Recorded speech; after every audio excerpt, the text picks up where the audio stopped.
నిజామాబాద్ జిల్లాలో పత్తి రైతులు సంక్షోభంలో చిక్కుకున్నారని, కాంగ్రెస్ కు జూబ్లీహిల్స్ ఎన్నికలపై ఉన్న శ్రద్ధ రైతులపై లేదని జాగృతి అధ్యక్షురాలు కవిత విమర్శించారు.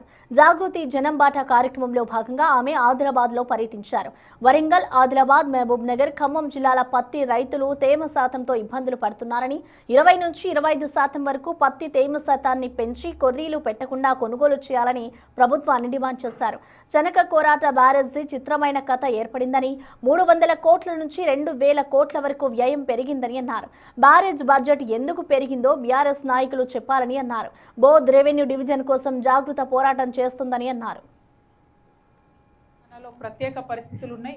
ఈ ప్రత్యేక పరిస్థితుల రీత్యా 20 నుంచి 25% తేమ శాతం అలౌ చేయాలి కాటన్లో అనేటటువంటి విషయాన్ని నేను తప్పకుండా పర్స్యూ చేస్తానని ఆదిలాబాద్, మహబూబ్ నగర్, వరంగల్, ఖమ్మం ఇంకా ఇతర ప్రాంతాల్లో ఉన్న పత్తి రైతులందరికీ కూడా జాగృతి తరఫున మీకు మాట ఇస్తా ఉన్నాం.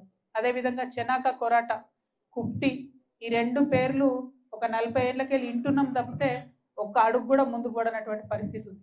చెనాక కొరాట అయితే అదో గమ్మత్ కథ. 300 కోట్లతో స్టార్ట్ అయింది, 600 అయింది, 900 అయింది, 2000 కోట్లు అయింది. ఈ ఎస్టిమేషన్ ఎందుకు పెరిగిందో ఏమైంది అన్నది అది బీఆర్ఎస్ హయాంలోనే జరిగింది. నేను ఏం కాదని అంటలేను.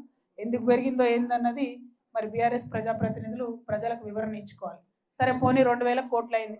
2000 కోట్లు అయితే కనీసం ప్రాజెక్టు పూర్తి కానటువంటి పరిస్థితి, ఇంకా పెండింగ్ ఉన్నటువంటి పరిస్థితి.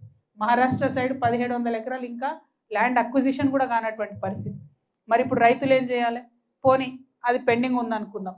చిన్న విషయం ఒకటి మీ అందరి దృష్టికి, ప్రజల దృష్టికి నేను తేవాలనుకుంటాను. మహారాష్ట్ర దిక్కున్నటువంటి బండేమో కట్టిండ్రు, అంటే ఒక నీళ్ళు వెనుకకు దంతే మహారాష్ట్రలో గ్రామం సురక్షితంగా ఉంటుంది. కానీ తెలంగాణ దిక్కున్నటువంటి మన కొరాట గ్రామానికి మాత్రం బండ్ కట్టలేదు. అంటే ఎంత శ్రద్ధ లేని పని అంటే, పైసలు పెరిగిందో ఓకే, అవినీతి అయిందో ఇవన్నీ మర్చిపోదాం అనుకున్నా కూడా పనిలో కూడా కనీసం మన గ్రామాన్ని రక్షించాలనేటటువంటి శ్రద్ధ ఇక్కడ ప్రజాప్రతినిధులకు లేకపోవడం దారుణం.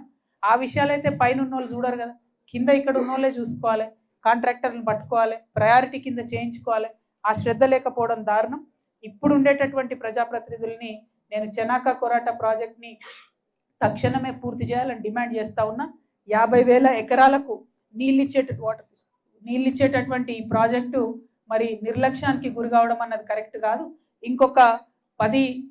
ఇంకొక 10% కూడా పనులు బాకీ లేవు. ఆ 10% పనులు అయిపోతే కంప్లీట్గా వాటర్ 50,000 ఎకరాలకు వచ్చే ఆస్కారం ఉంది. దాన్ని పూర్తి చేయాలని డిమాండ్ చేస్తుంది.